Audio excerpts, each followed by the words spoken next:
Oi gente, sejam bem-vindos ao meu canal. Sou a Camaleoa e hoje eu vou estar falando um pouquinho sobre TEA, transtorno do espectro autista. Bom gente, eu não vou estar aqui explicando sobre o que é TEA, até porque aqui mesmo no YouTube tem vários canais que falam sobre isso. Vários profissionais, médicos, cientistas e os próprios autistas também, enfim. E assim como foi no vídeo anterior, e o que eu falei sobre tag, eu vou falar nesse vídeo como eu descobri e como tem sido a minha vida a partir dessa descoberta. Então eu vou dividir esse vídeo em duas partes para não ficar muito longo.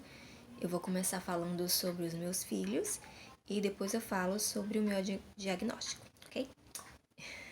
Então, quando meu filho era bebezinho, eu notei que ele não gostava de ir para o braço de outras pessoas. Então, fora eu e o pai dele, só o meu irmão que podia chegar perto dele sem que ele chorasse. Até aí tudo bem, porque toda criança tem criança que estranha, tem criança que não, tem criança que estranha. Até aí tudo bem. Só que ele foi crescendo e pertinho de 1 ano de idade, esse estranhamento era muito grande. Ele fazia assim quando chegava pessoas perto dele, ele fazia assim, ó, era como se fosse um medo, sabe? Mas até aí tudo bem. Toda criança é assim, tem seu tempo, enfim. Ele começou a andar e falar muito cedo. Quando ele tinha 2 anos, ele falava fluentemente, parecia um adulto. Tudo muito explicado. E detalhe, ele aprendeu a falar inglês, vendo os vídeos, era impressionante mesmo. E ele traduzia as coisas que a gente ficava até dando até uma olhadinha, deixa eu ver se é isso mesmo. Era impressionante realmente.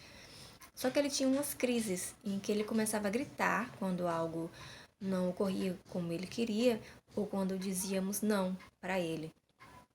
Mas de novo eu ouvia, tá tudo bem, ele só é mimado demais. Então ele, além disso, tinha uma sensibilidade ao barulho.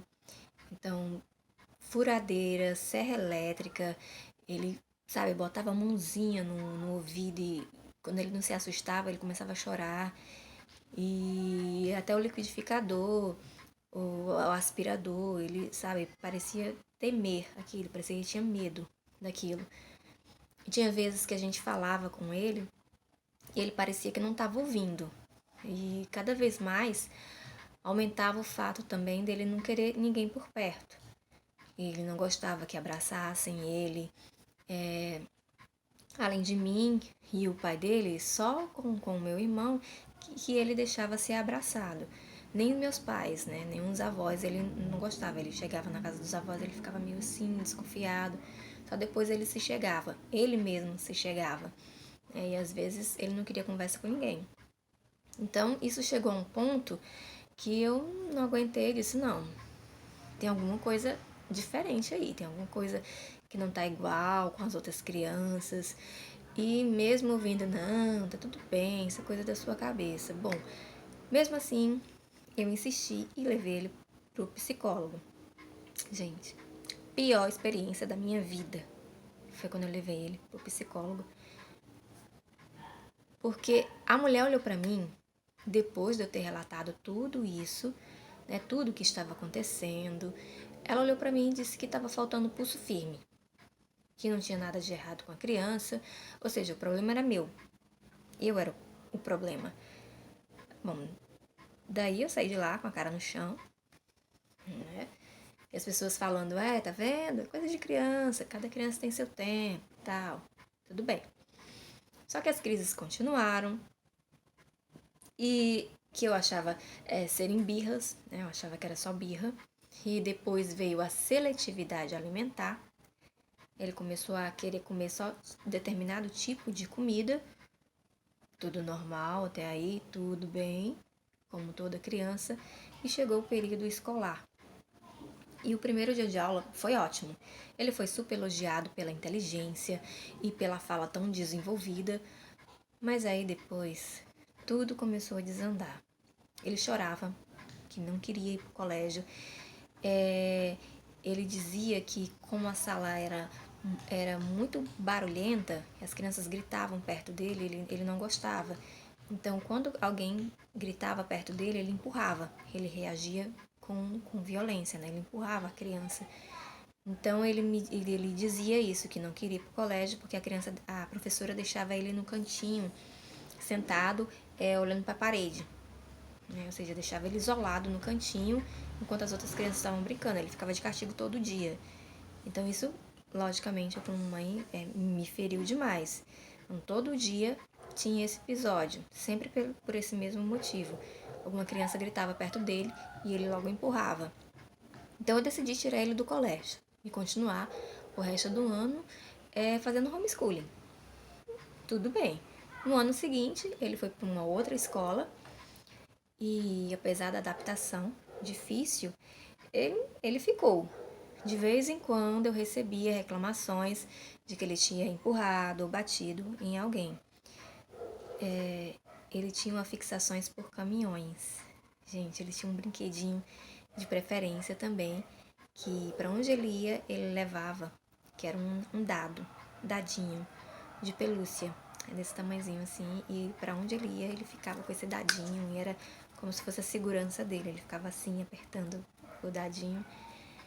E, enfim, quando ele tinha 6 anos, que ele foi para o primeiro ano, ele começou a não querer mais ficar na sala de aula. Então eu chegava para ir buscar ele e ele estava sempre na diretoria, sempre na sala da diretora. E ele chegou para mim um dia e falou assim: Mamãe, não sei por que gastar tanto dinheiro com colégio se eu aprendo muito mais em casa. Sabe?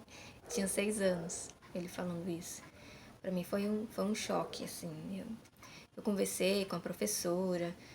Ela disse que ele era muito avançado do que as outras crianças, mas que ele não gostava de copiar as atividades, ele não gostava de ficar na sala, ele não tinha paciência, então ele saía e ia para a sala da diretora. Ficava lá, estudando com ela. Enfim, chegou o final do ano e na reunião do final do ano, a diretora do colégio, que é psicóloga, ela nos chamou e disse que queria conversar, né, com a gente sobre ele. Meu coração já foi lá em cima, imaginei, pronto, ele aprontou, o que foi que ele aprontou, né? E ela explicou que durante o ano ela passou a observar mais ele e nos sugeriu que levássemos a um especialista, pois de acordo com as observações dela, ele era autista. Nessa hora, o pai dele deu um salto, disse, não tem como. As crianças autistas são diferentes. Né? Não é, ele é diferente dele. Eu fiquei calada, pensativa, mas disse, a gente vai procurar. Tudo bem, a gente vai procurar. E tratei, de sair do colégio, né? Gente, o que eu sabia sobre o autismo? Na verdade, nada. Só o que a mídia mostrava nas novelas, né? Que era aquela criança que tinha alguma dificuldade, que ficava se balançando, ou às vezes não falava. Enfim, totalmente o contrário dele. Né? Então imaginei, não, ela deve estar enganada. Mas aquela vozinha, sabe? Aquela intuição lá dentro, desde de bebezinho, sabe? Dizia que tinha algo diferente.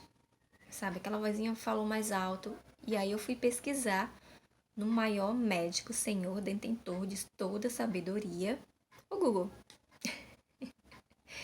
Quando eu comecei a ler, eu chorei na mesma hora. Mas não foi de tristeza. Pelo contrário, foi de alegria. Porque foi de alegria por provar que eu estava certa desde o início. Que não era coisa da minha cabeça, sabe? Que ele era realmente atípico, sabe? E eu marquei as sessões com a psicóloga especialista e ela deu laudo, depois de várias sessões ela deu laudo, encaminhou para neuropediatra, que depois de ver o relatório do colégio, o relatório da psicóloga e os meus relatos, ela fechou logo o diagnóstico de cara. Ela disse, olha, é TEA leve né, que é o autismo de alto funcionamento.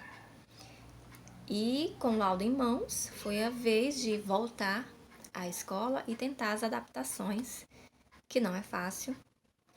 E eu acredito que muitas escolas não estão preparadas. Falam de inclusão, mas acham que é só colocar todo mundo junto, e não é assim. O meu filho sofre muito com as idas ao colégio. Por incrível que pareça, nesse período de quarentena, ele está se saindo muito melhor com as aulas online do que com as presenciais. Enfim, já aconteceram várias situações desagradáveis no colégio, daquelas que a gente tem que respirar muito fundo, assim, para não se estressar. Ele já ficou preso na sala de aula porque ele não escreveu o H do jeito que é para escrever.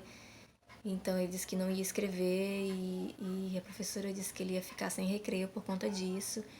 E deixou ele sem recreio, a salinha fechada, que era uma grade, a sala fechada, e ele entrou, sabe, em crise, riscou a sala toda, enfim.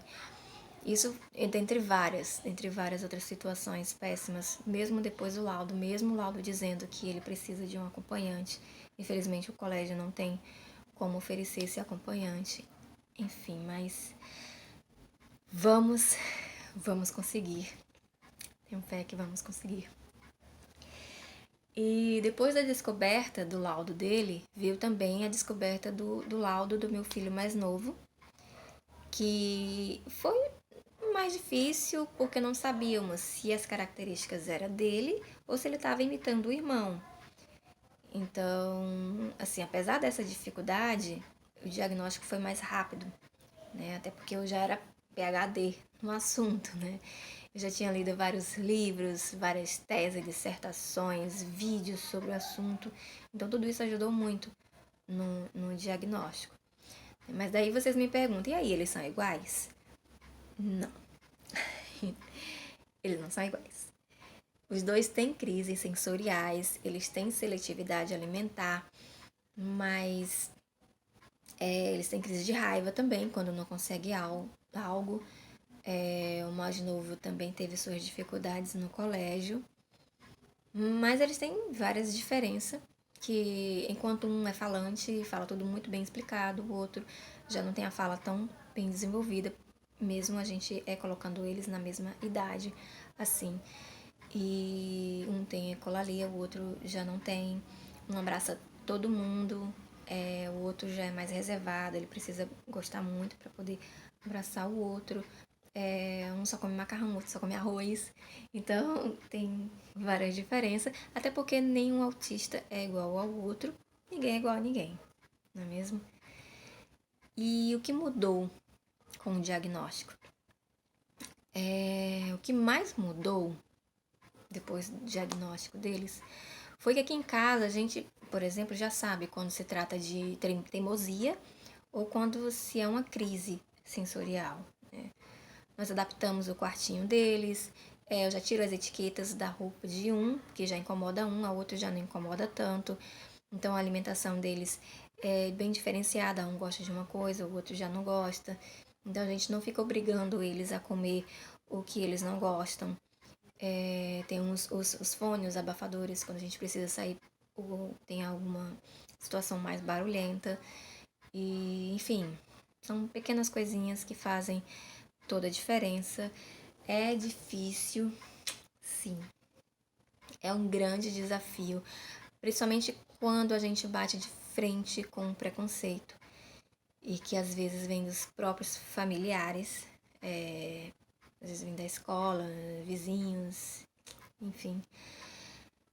Bom, gente, é isso. Foi assim que eu descobri o autismo e desde então venho estudando muito sobre o assunto. No próximo vídeo eu vou falar como eu cheguei ao meu laudo. Daí vocês vão me conhecer mais um pouquinho. Muito obrigada por assistir. Um beijão. Até o próximo vídeo.